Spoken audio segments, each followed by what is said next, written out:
Broadcasting from the business capital of the world, this is the Podcast Business News Network. Yes, welcome back. Good to have you back here. It is something that, 2 words, by the way, and if you're watching us, you see the 2 words on the screen. If you're listening to us, I'll explain these 2 words, but it is almost, once you figure out how to harness the power of this, it is like having a coat of armor. It's like a newfound strength. In many, many situations, I'm talking about emotional resilience. Now, we know what those 2 words mean separately. Put together, let's find out. She is an amazing trauma-informed coach and helps people all the time and breaks this stuff down so that we can understand it and move our lives forward. Laurie Kroeger is with us. How you doing today? I am fantastic. How about you? I'm good. So let's tell everybody, you're up in the mountains up yonder in Colorado in like a foot of snow right now. I am. It's amazing. It really is. I'm like, I just can't. I know it's November, approaching mid-November. Yeah, I mean, yes, it's around that time, but Colorado, I thought, was warmer recently. Usually it is, but they just decided to dump a load of snow on us, and in a couple of days it'll be gone. Wow. So, Wow. Yeah, and you're there because normally you're not in that area, but you happen to be there, and then it snowed. Stuck, if you will, for a couple of days. But I would think that they know what to do, that's not a big surprise. Snow is easy for them. They do. This one froze really fast and then snowed on top of it. So there's some pretty nasty black ice, and we have a lot of switchbacks. So tight curves going down the mountain, literally down a mountain. Got it. And now that explains it, because it was warmer, and that's where the freezing came in. And wow. Yep. All right. And so, yeah. So it was just better to stay safe and be home. For sure. I'll go home tomorrow. It'll be fine. Unless you're in Florida or California, the rest of us, be prepared. It's coming at some point. Yep. It's that season. 'Tis the season. So these 2 words, emotional resilience, I know what it is. I feel I now have it, but I don't know if I would best explain it. So please do. So emotional resilience is really the ability to feel your emotions and bounce back. You're not letting your emotions control your life and the reactions to any given situation. So emotional resilience, like you said, it really is kind of a coat of armor. And what I've noticed, I've actually had a little bit of guilt because people get so overwhelmed by things that happen in life. Sometimes I feel guilty because I don't let that affect me. Yeah. And so that is yet another emotion that you really have to focus on and work through. And that's part of the emotional resilience. It's like, okay, there's a little guilt there. I'm sorry you're going through that. That's not my problem to deal with. It really isn't. And for years and years and years and years, I tried to take over everybody else's pain. I tried to be the person to fix everything all the time. And emotional resilience was truly my freedom. It was my way out. Wow. Never thought of it that way. I think of it more as your protection, or the thing that helps you get through those challenging times. But I didn't think it, in the terms that you mentioned. And I realized I have it, or believed I had it, when I started saying, nothing surprises me anymore. Mm-hmm. And things used to rock me, even the littlest things, even the thought of something changing or an issue or whatever, like, now I'm like, whatever. Well, one of the greatest misconceptions that people misunderstand is that they think they are being emotionally resilient when really they're being emotionally resistant. That, you know what, I'm just not going to deal with this. It's not my problem.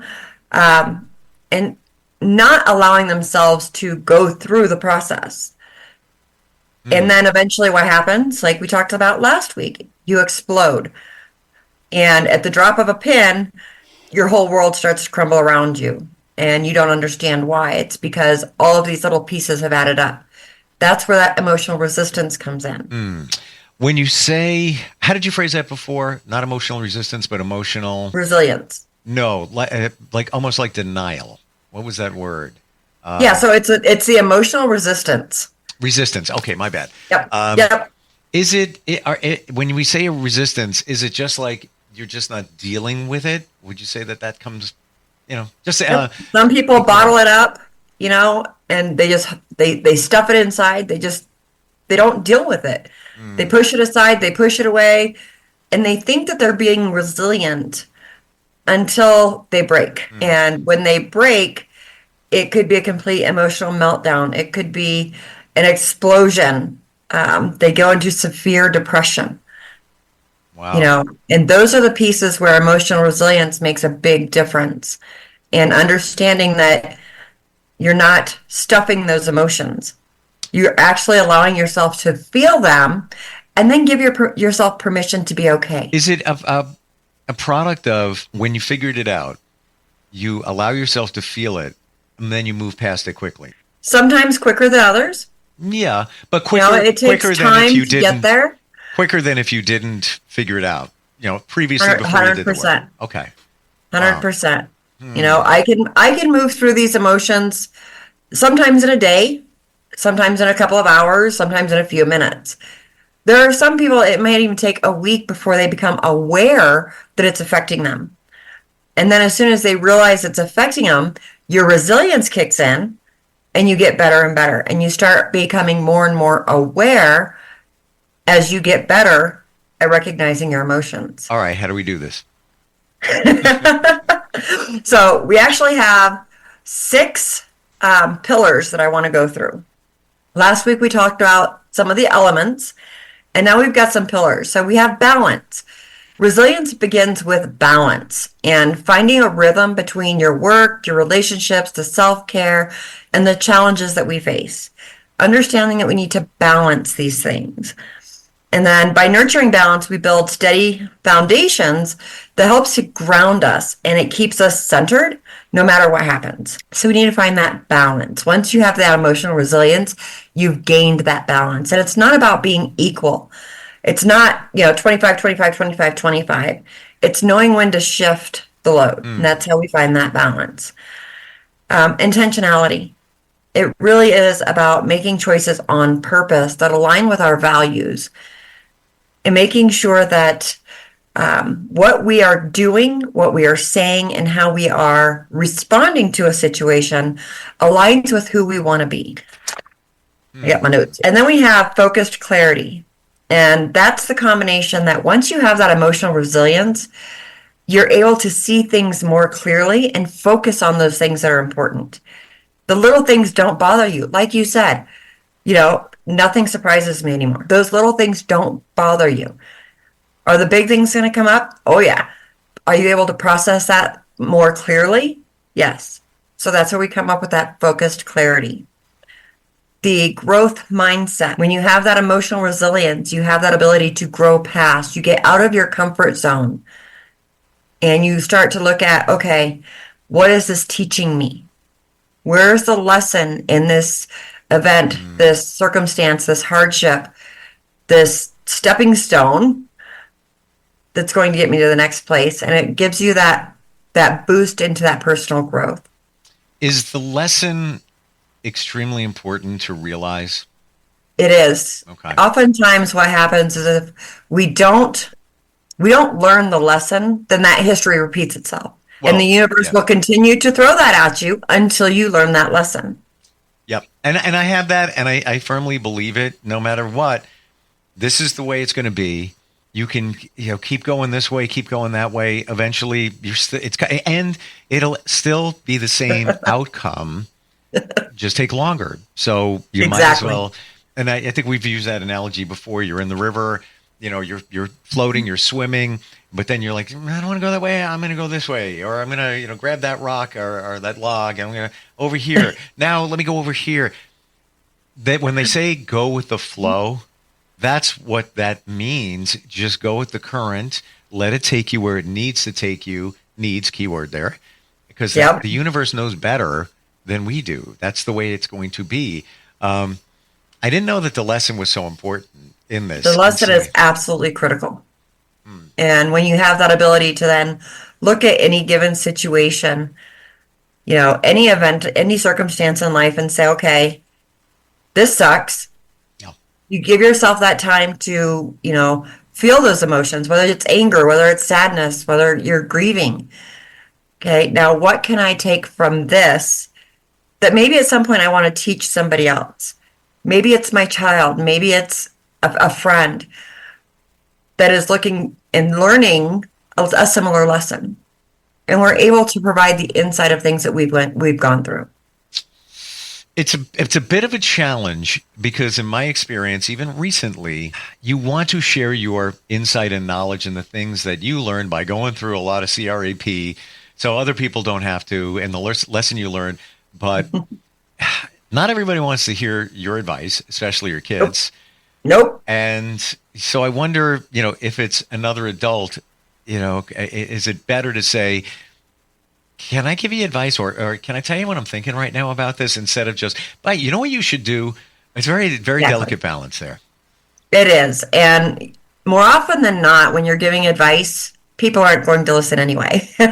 You're just wasting your breath. That's the truth. Yeah. And what I have found, especially in coaching, when we ask questions, and you can say, okay, well, I've been through a similar situation. Would you like to hear how I handled it?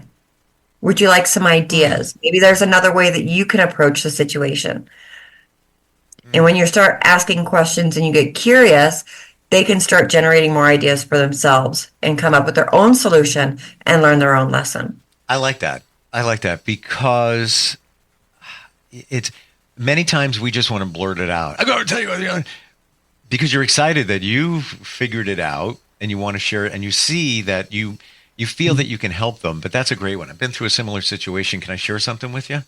Yeah. And just, Well, and oftentimes, when we do that, it feels like we're one-upping them. Oh, yeah, I did that, but guess what? Right.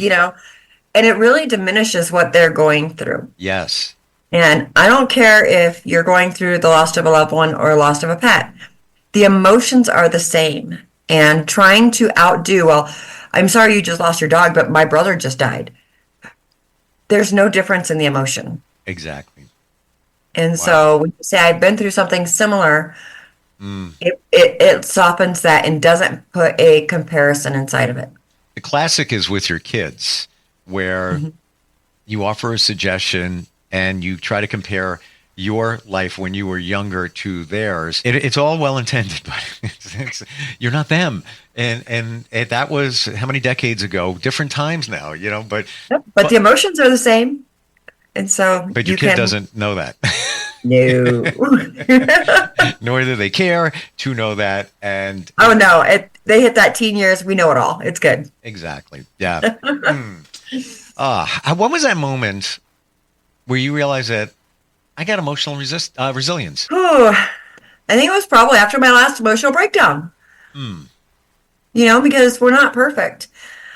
But the recovery period and being able to apologize and say, okay, I may have overreacted there, and understanding that awareness and now being able to recognize it each time you get a little bit closer. But I had a complete explosion, went off on my husband. And within a matter of a half hour, I'm like, whoa, okay, wait a minute. That was not cool. I'm sorry. And actually that's number 6 on our pillars is vulnerability. Being able to be vulnerable and understanding that it's okay to make mistakes. You're not going to be 100% all the time. Sure. Otherwise, you literally are going to shut down and you won't feel, and you're stuffing, and then you explode. So really embracing that vulnerability rather than hiding away from the emotions. Even recently, I found that, and I'll be vulnerable. I am. I'll say, I didn't realize it. Maybe I was going through this and I shouldn't have done that. And I'm sorry. I see it now. I thought about it last night. And if the other person doesn't accept it, and I don't mean you're just coming up with an excuse. It's heartfelt. Like, whoa, I got, And if they don't accept it, then you may need to reevaluate. I'm kind of dealing with that right now, to be honest with you. It's you can always apologize and leave the story out and say, I really thought about our interaction yesterday and I wanted to apologize. I feel I overreacted. True. You don't need to include a story. You don't need to include anything that sounds like an excuse. Just say, I thought about that, and if I had an opportunity to do it over, I would do it differently. Yeah, I love that. And I'm sorry. Thanks. Yeah, sometimes we feel we need to pour it out. You don't necessarily need to, but it's still, whether you take the short road, the long road, if they don't understand that you are being genuine in your apology, and this happens, a few times along the way, you might have to look at, you are being you. And if that's not good enough for them, then, and again, we all make mistakes. Then we can create a distance, and that's where the setting of boundaries. I think we talked about boundaries last week.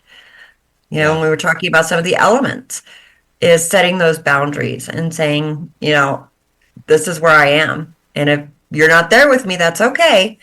But this is my boundary. Mm-hmm. That's a really great way to put it, to say, this is where I am. And if you're not there, that's it. Yeah. We may be at a stalemate. We may be at a standpoint. Or a fork in the road. We are. Mm-hmm. And then the last one is empathy. Mm-hmm. And that is not only empathy for yourself, but empathy for others. When you can have empathy for yourself, it really allows you to treat yourself with more kindness and understanding, giving yourself that forgiveness and the grace that you're not going to be perfect. And then when you have that empathy with others, you're really building those strong connections that helps you to continue on with your emotional resilience and your growth journey. Interesting. I've never thought of empathy for yourself. So I get, self-love, best thing you can do for anybody. Practice that, all of this, but I never even thought of empathy for yourself. Understanding and cutting yourself some slack. You're not perfect, but saying the words empathy for yourself would have never come out of my mouth ever. I'm like, I like, whoa, like this, honestly, Laurie, honestly, that's like a mind blow for me. I don't even know what that means. Well, it really just helps us to stay connected. It helps us stay connected to our values. It helps us to stay connected to others. And even just the definition, the word empathy, to empathize, to really connect and have care and concern for yourself makes a difference in how you use the word.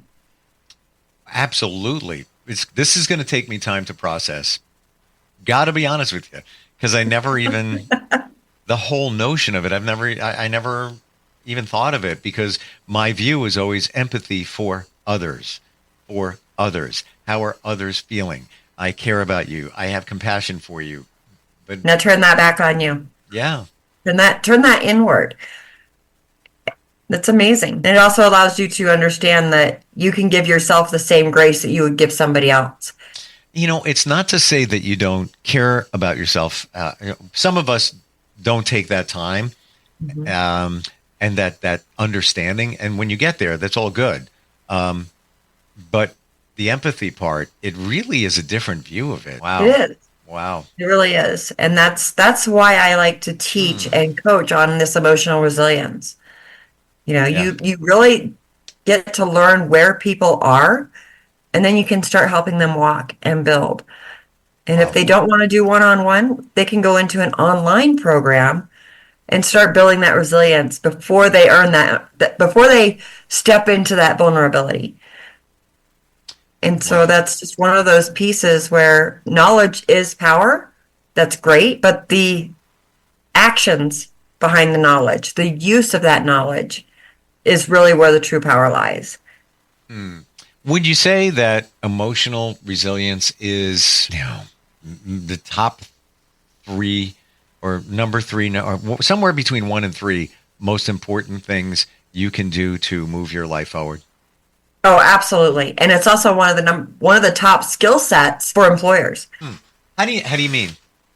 So when you have an employer that realizes they have people with this emotional resilience, they know that they can count on them. They know they're not going to have an emotional breakdown. They're not going to go through the burnout. They're not going to call in sick to work every other day, because they're allowing their body to release that cortisol. They're not getting sick.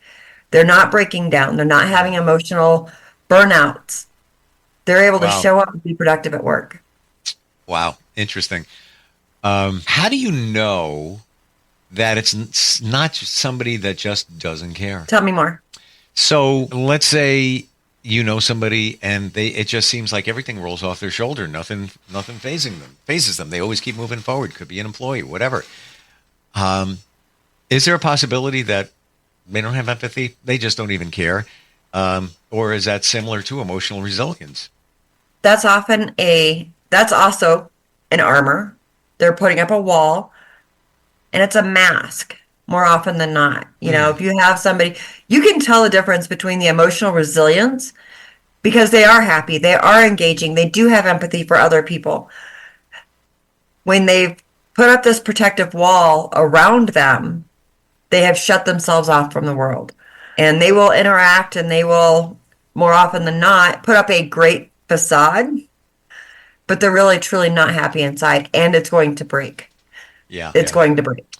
That's what causes suicides. That's what causes, like I said, the depression. That's where, people just, they pretend and pretend and pretend and pretend and pretend until they can't pretend anymore.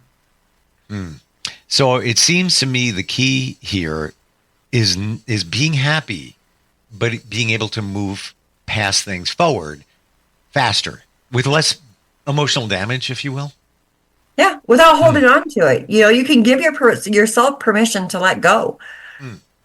Just because it hurt doesn't mean you have to hold on to that hurt for weeks, months, years, decades. Right. You can let it go. Yeah. And for some, they don't want to because they're getting a reward, whether they're getting the sympathy from others, whether they have that victim mindset. If they're in a victim mindset, you're not going to be able to help much. No. If they want to live that victim life, that's their choice. But they're not going to get to that emotional resilience and that true freedom and true happiness. 20 seconds left here. I want to phrase this properly. When it's in that situation where somebody has done you wrong and you practice emotional resilience, you move along faster. It seems to me that forgiveness is paramount to get that done. It is. Okay. But forgiveness isn't for them. It's for you. Oh, 100%. It does not mean that you have to let them back into your life. Right. That's a lesson learned. Yes. Oh, there's a lesson. There's a lesson there. Yes. All right. Very cool. And there's where you can express some of that empathy and say, I understand where you're at, but we're not here together. Yeah. The boundaries. And understand why they did what they did. You don't condone, but there's always a reason. And many times it's a reason because they haven't done the work. And it goes back to the phrase, and I believe in it totally, hurt people. Exactly. Yeah. They do. They do. Wonderful talking about this today. Got to tell you, I got to think about this empathy for yourself thing. I really do. It's that's new to me. I love it. New. Just learned something. Laurie, best way to find you. I love your website. Tell us. Jump right on to visiblepotential.com and send me a message. Sign up for that. I've got a 1-year emotional resilience email they can sign up for. Cool. Wow. And they can get a hold of me right there. It's the key. Emotional resilience. Move it forward. Thank you so much for today, and safe travels with us now. I appreciate you. Thank you. Oh, I appreciate you. We'll be right back.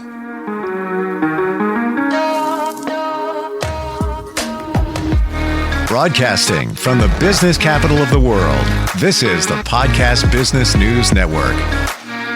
You must have thrown 1,000 pitches teaching him to hit a home run. Spent countless Saturdays running routes so he could learn to hit an open receiver. Endless afternoons teaching him how to hit the three-pointer. But how much time have you spent teaching him what not to hit? Teaching boys that all violence against women is wrong is one of the most important things a man can do. Learn how to start the conversation at teachearly.org. Brought to you by Futures Without Violence and the Ad Council.